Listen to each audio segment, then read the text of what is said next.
kuba rero yaravuze uko abyumva akavuga ati wenda uyu simuzi uyu ndamuzi uyu simuzi ntabwo byakabaye ari ikibazo kubera ko ni reaction y'umuntu no point of view no uko abyumva nitujya kujudging ibyo umuntu yatekereje cyangwa yavuze tuba dushatse kujya mu mwanya we ngiye ndibaza ibyo yavuze yari afite uburenganzira bwo kubivuga nkuko natwe dufite ubwacu bwo kuba twabivuga wenda ngana ku musozo sindi uvuga ibintu byinshi ngira ngo umuntu witwa Kasuku n'umuntu witwa Yago bose baranyitirira ngo baransanye sindibaza rero wanzanye ninde mu by'ukuri niba yagavuga ngo yankuye Tanzania hatisubiza nawe akabyongera ubanza nkunditse sinamenye cyangwa bashaka kunyihomaho simbizi so ubwo ngewe ibyo kuvuga ngo Jay Squeezer wa Mipango nyakubahwa rwose nta hantu mpuriye nawe pe ntabayobye nkuko yakipositioning akavuga ibintu bitari byo mukabyemera murumva uwo ari we andi magambo ntiwazanywe na Yago ntiwazanywe na Gasuku warizanye narizanye kuko niba baranzanye bafite transaction z'amafaranga bagiye bampa bantegera wenda amazu banyishyuriye nza Kigali Minervare bacontributinze se cyangwa se ama connection bagiye bampa ndibaza ibyo bintu byakabaye bihari bafite facts bazitangaza aba ni abantu bari weak cyane batemera challenge ni abantu bari mu myaka mikuru wenda ugereranyije nanjye rero iyo umuntu ari kubasiga umubiri ashaka kugira ngo baby nawe shining mu buryo we cyangwa ubundi Kasuku ni muntu ki Yago ni muntu ki ni abantu bifuza kuba under cyangwa se munsi yabo ukaba mu mutaka wabo bakagukoresha mu nyungu zabo bwite nureba ugasanga Nyakuso yakoranye na Kasuku agira harava aragenda sinibaza ko yari kugenda yaza kuba yari safe cyangwa se ari amahoro yari kuhaguma yarahagiye arava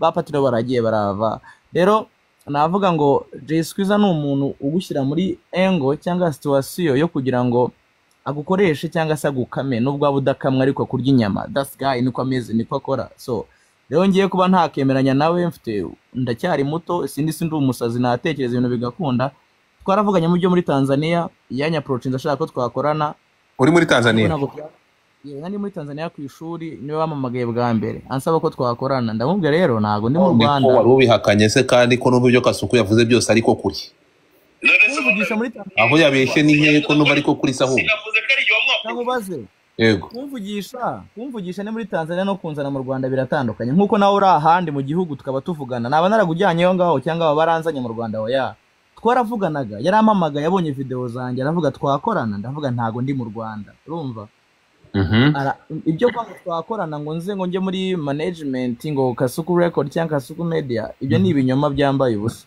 yenzi ahantu nashyikiye bwa mbere mu Rwanda naje njya kuri TV10 mpakora stage birangira mbonye akazi niyo histoire yanjye mu itangazamakuru nta handi hantu ngeze nkora rero ibyo kuvuga ngo wenda yaranze uri mu bantu bakoze baciyagaye uko gukora ku bitangazamakuru kabiri mu kwezi nuko nyine nari nkeneye ku isoko bivuze ngo uri mu bantu wasinye kontra ukajya usinya kontra ukwezi kutashyira ukahirukanwa ukajya handi cyangwa ugasezera nta muntu wanyirukanye nakoze kuri TV10 mpava njya ku ishusho mva ku ishusho ngaruka kuri TV10 sinibaza ko TV10 banyirukana bakongera kumpakaza ibintu biri obvious umuntu ufite ubwenge yabyumva so ukavuga ko atigeze kuza aho ngaho reka tuveyo hanyuma kubera iki niba tugaruke ku kiganiro wakoresheje Scovia ejo bundi nk'umunyamakuru nk'umuntu uzi content icyo aricyo ni kubera iki udakora edit y'ibi biganiro ahari amagambo yibasira nka kuriya kwa Shadibu kandi uzi ko biri buze kuzanamo amakimbirane ntuwikate ukabireka ukabyaplodinga nk'uko biri impamvu nakora edit yo kweditinga nibaza ko umuntu nkoresha aba ari umuntu muzima utasinze utafashe ibiyobyabwenge cyangwa adafite ubwenge bwo mu mutwe nibaza ko aba yadigestinze akabona igikwiye kuvugwa nk'iyo ukase ibintu umuntu yavuze bigaragara nka disrespect cyangwa se kutizerera mu bwenge bwe so I do trust ideas z'abantu kuba nabikata cyangwa editinga it's wrong I let them be free bagatanga opinion zabo bakirekura let's say okay nk'ubu ngubu mfite ikiganiro na Nizo I think nshobora kuzya uploading nk'ejo bundi Nizo yagarutse kuri Safi rero nimba Nizo yagarutse kuri Safi Madiba akamuvuga ibintu bikomeye barabanye muri Urban Boys azi Safi kurusha jewe cyangwa se ndi audience irebera ibyo bintu sinibaza ko nakabaye mbikata ni umuntu uzundi ni umuntu ufitanga opinion ni umuntu utanga ntago nshaka kumunigana ijambo you understand rero iyo umuntu afashe yujuje imyaka ari mukuru atanyoye cyangwa se nta muforushije kuba yavuga ibintu ngenda bitangaza umuntu editinga mu gihe atizeye ubwenge bw'umuntu wamuhaye amagambo cyangwa wamuhaye ikiganiro. Sorry to say so, sinzi niba ndi wrong cyangwa ndi right. ukoze cyane ku bantu abayitubers bari kuri codinga bino bintu, reka mbasabe ngiye kwamazaho gatoya ufate bino bintu nanjye mujye mu promotinga hanyuma mu bibanze mu kiganiro cyanyu. Jay, uwo mama bamwita Delphine Iyarwe, ngira ngo uramuzi, bamwita Delphine Iyarwema. Uyu mudamu ni icyo amubwiraho ku banyarwanda baba muri diaspora muri Canada cyangwa muri Amerika, ni icyo amubwiraho ku bantu hano? Delphine afite business nziza cyane bakora, ndetse n'umwe mu bantu nzi bashobora kuba bakwigisha abadiaspora. Urumva abadiaspora benshi bahura n'ikibazo cyo kuba abenshi bura nta masomo mediko baba bafite, cyangwa se wenda nta n'ubwishingizi buhoraho bakunze kuba bafite.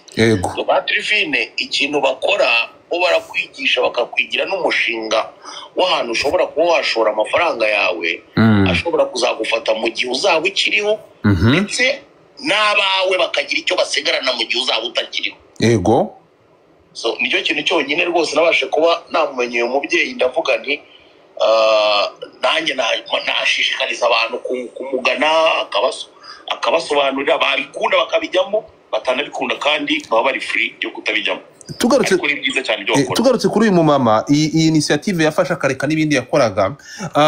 Jay, uba muri community y'abanyarwanda aho umuntu apfa hakaba GoFundMe, amagroupe ya WhatsApp, ngo iyo wagannye uyu mubyeyi akaguha orientation ugatangira gukora ubwishingizi, ibingi butandukana nabyo.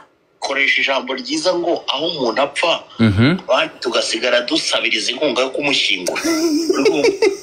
Noneho ukajya kubona ukabona nk'abantu batangiye kwinamanta bavuga ngo ariko ngo nk'umuntu ubyuka akira muri groupe y'ikiriyo. Sinzi niba ubyumva izo mvugo. Ndi kukumva.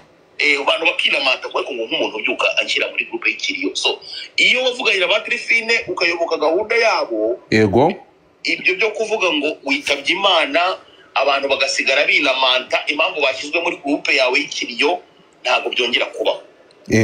Witaba Imana ukagenda amahoro masa, ukisangira data twese wo mu ijuru mu buryo rwose udahemutse, utananduranyije. Iyi ni assurance agufasha, ukabona assurance de vie, assurance y'ubuzima. Uyu ni umubyeyi nk'uko muri kureba hano hejuru, mukande kuri iyo flyer nashyizeho, hariho nimero ya telefone ni 613 413 767 5, ushyiraho plus cyangwa plus ikimenyetso cyo guteranya umubare rimwe, ukurikizeho iyi mibare, uramusanga kuri WhatsApp, ibindi azagwa orientation, azanagufasha kandi uzamenya byinshi cyane utigeze umenya. Ntabwo batanga ubujyanama bijyanye n'ubwishingizi bw'ubuvuzi gusa, ahubwo na investment, aho ushobora gushora amafaranga, akora ibintu byinshi. Ni umuhanga, ni umuntu warangije maîtrise niba atari masters mu bintu by'icungamutungo n'ibintu nk'ibi ngibi. So ni mumugane, ngayo nguko mumugane, mugende muhamagara iyo nimero. Icyo nzi cyo you will thank me later, muraza kunshimira nyuma. One vision like a lots of you mubashije kumenya exactly what is going on. Ngayo nguko. Ahangaha se hari ikindi kintu twarenzaho Jay kubijyanye n'iyi saga cyangwa n'iki kiganiro? Ariko hagati ahangaha nzi kuri umuntu ufite amakuru avuga ko uwiyise cyangwa umusore wamenyekanye nka Bishop Gafaranga, bivuga ko uyu munsi turi kuvugana n'uyu munota turi kuvugana, ubu turi kuvugana ari mu maboko ya RIB, nyuma yuko umudamu we amutangiye ikirego atabaza, akavuga ko amuhoza ku nkeke. Uyu wamenyekanye Habiyaremye Zakaria, uzwi nka Bishop Gafaranga, amakuru yaba ariyo ko ubu tuvugana atari mu maboko ye.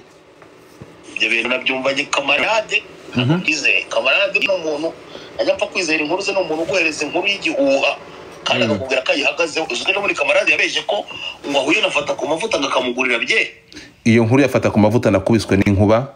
Uyu kamarade naragwara screenshot bro, cyane ndagira ngo ufata ku mavuta twari turi kumwe shango heba ngo yarabyibushye, ibaze no kuri kwimana bro. Yaranyandikiye ngo mfite iyi nkuru, yaranyandikiye arambwira ati ngo dufata ngo ufite iyi nkuru ntikagira inkuru. Ariko inzara iranyishe shaka, ndamubwira ngo uretse gato, uvuze ngo iki inkuru ni imeze ndavuga tubigumanye gatoya, numara guhaguze kuyimbwira. Anyway, kamarade ibyo nakasa mutwe, ariko nkamumenya nk'umuntu w'umushabitsi arashishikara. Hari umuntu ubushoboye ariko adashobotse. Ikibazo hose no kutiga. Urumva nk'icyo kujya gutanga inkuru nk'iyo ngiyo kandi ukanabeshya ngo wabonanye n'uwo muntu, icyo gihe umuntu ahita atangira kwizera iyo nkuru. Umwe ngo mwabonanye, mpita nyizera 100%.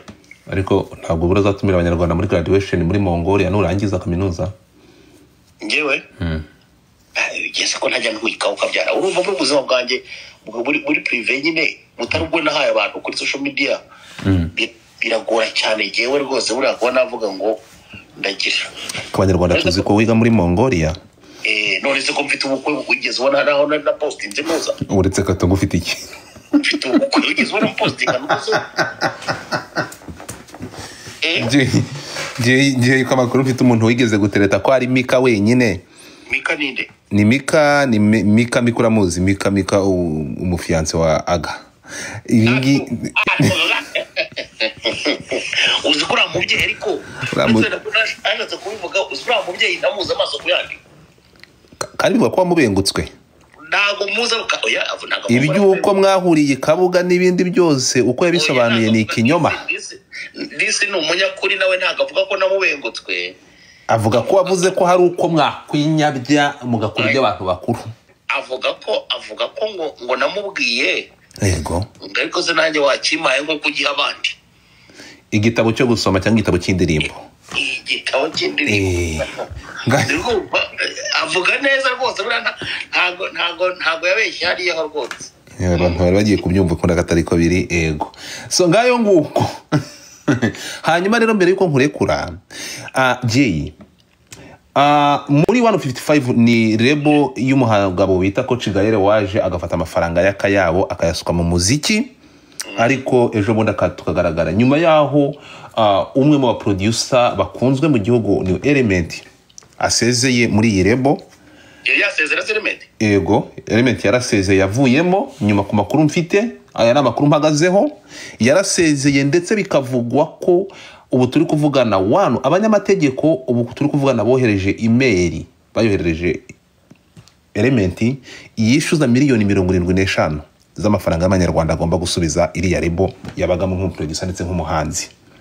Oya yabagamo nk'umuproducer gusa simbizi. Ahangaha uwo numwe amakuru naraye nkomfaminze yesterday nuko uwitwa Rubangura cyangwa Roskana we ejo bundi yiyandikiye ibaruwa yagiye hanze warayibonye akavuga ko asezeye muri 155 akagenda. Imva n'imvano bikavugwa ko ari uko ibihangano byo gusohora indirimbo contract yarafitanye na bari abagabo ari uko bagomba kubura indirimbo ye budget itagomba kurenga miliyoni 5, ariko buri uko aje wakazana miliyoni 10 kuzamura. Ibika mu ntandaro yuko ariyo mpamvu yatumye ava muri iyi rebo. Ariko noneho amakuru naraye mbonye mu gicuku ambwira ko Roskana yavugishije umwe mu bantu bo hariya ashaka gusaba imbabazi ngo agarukemo kuko ngo abamugira inama yo gusezera baramushutse. Jay nyuma yuko asezeye, ariko bikavugwa ko mu bintu cyangwa muri letter yanditse asezera nta kintu na kimwe gihuye n'amasezerano bagiranye, nabo bagaba bagiye kumwoherereza ibaruwa cyangwa ishyanye n'amasezerano bagiranye bamubwira ibyo agomba iriya rebo. Ibi bintu tubyitike n'ubushobozi buke bwa rebo cyangwa n'abahanzi barimo badashobotse. Urakoze cyane Godfather. Ikindi kimwe ugomba kumenya ni iki ngiki, aba bantu badufeedinga cyangwa se abantu baduhereza inkuru z'indani z'ubwino zo muri WhatsApp abeshi baratubeshya. Ni nayo mpamvu wagakwiye guhita ukoresha nka logic. Umuntu wavuze ngo yaje kuza kongera gusaba imbabazi ashaka kugaruka muri lebo nagombye kuba kuri Instagram ye iriya letter yanditse yagombye kubiriho. Z'ukuntu umuntu yagenda ngajya gusaba imbabazi ariko nanone kandi ugaragaza ko wowe watwitse nyine wavuze kuva muri lebo ibintu nk'ibyo letter ikiri aho ngaho yakakwiye kuba yarayisibye. Amaze kuyisiba ubundi none agatangira process z'imbabazi akavuga ati wenda nakubutse